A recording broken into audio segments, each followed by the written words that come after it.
We kind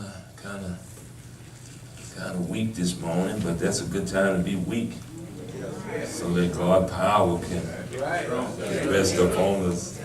Kind of weak this morning, so we don't preach for 45 minutes. Don't get mad at me.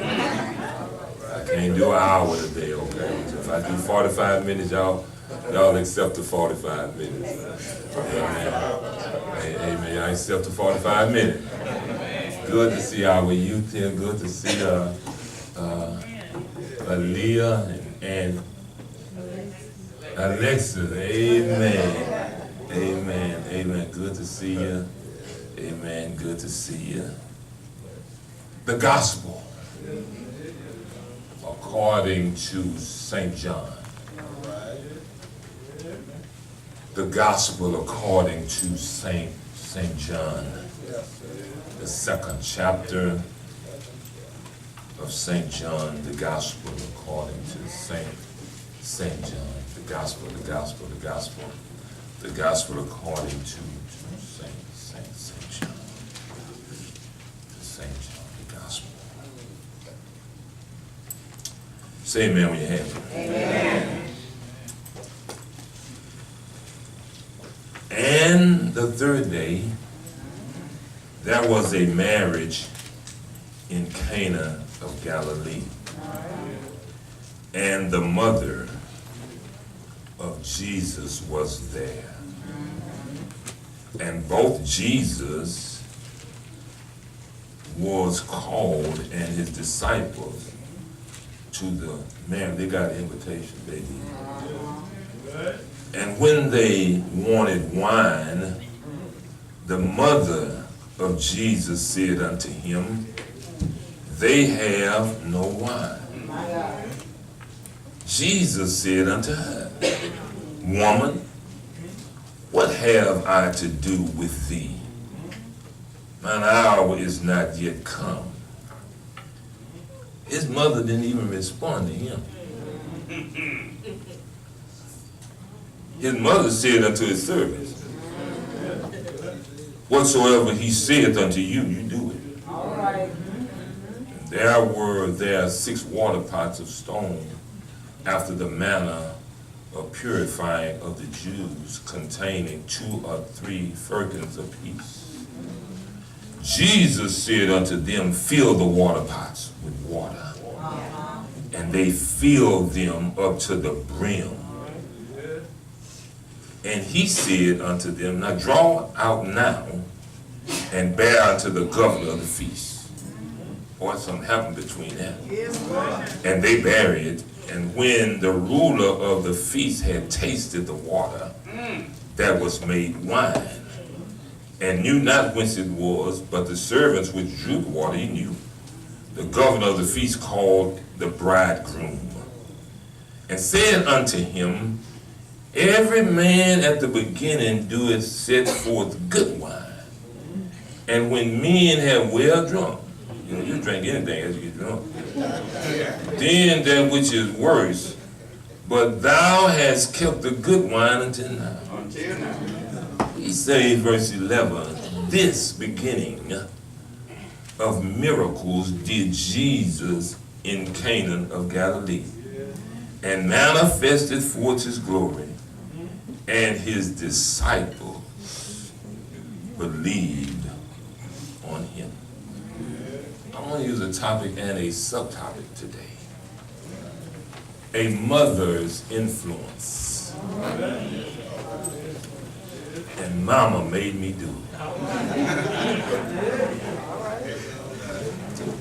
A mother's influence. Mama made me do it.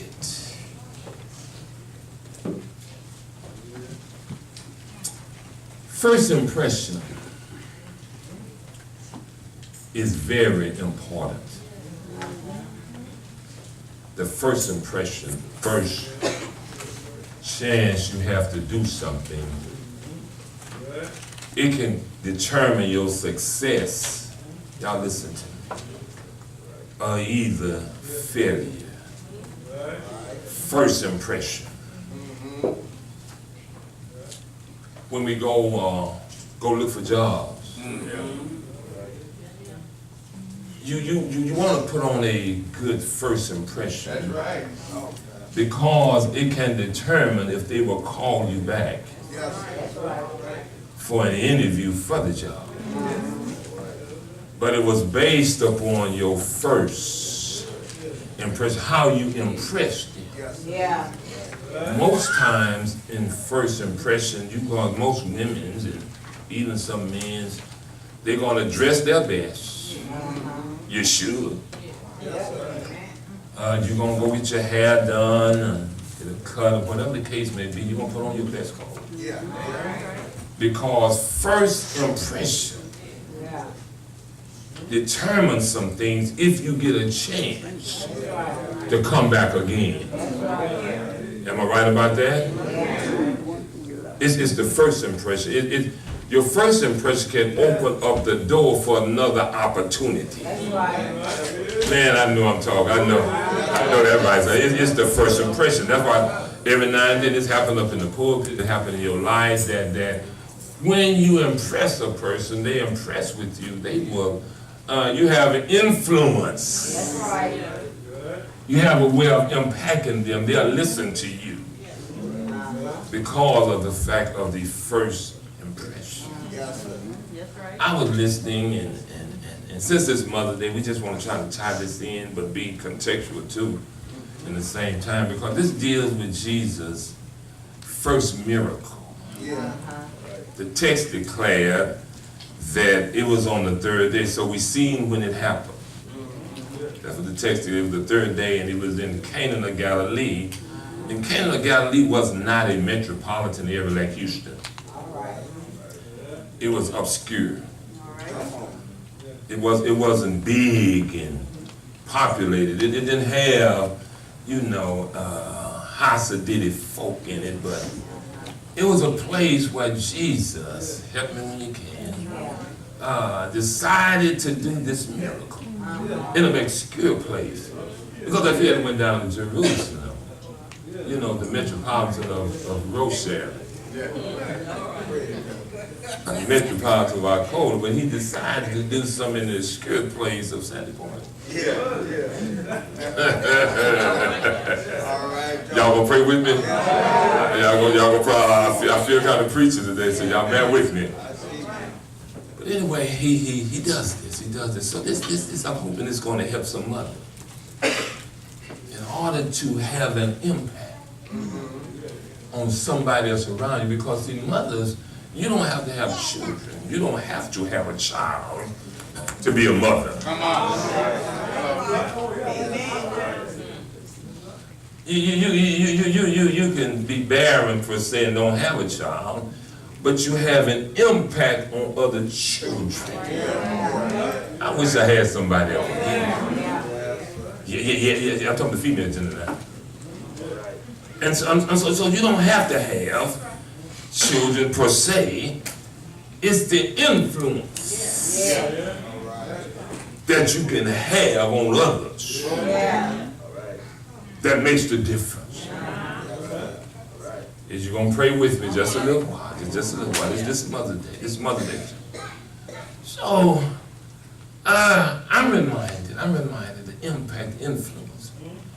It was about 3 or 4 years ago that there was some people hating today by a basketball player by the name of Kevin Durant. About 4 years ago, Kevin Durant won the MVP of the National Basketball Association champion. He won the MVP. They brought KD, brought him the trophy, gave it to him. He called his mother. That's right. He called the mother of the one that had an influence. That's right. That's right. The one that had influenced him, had an impression, impressed him, and he appreciated the MVP trophy.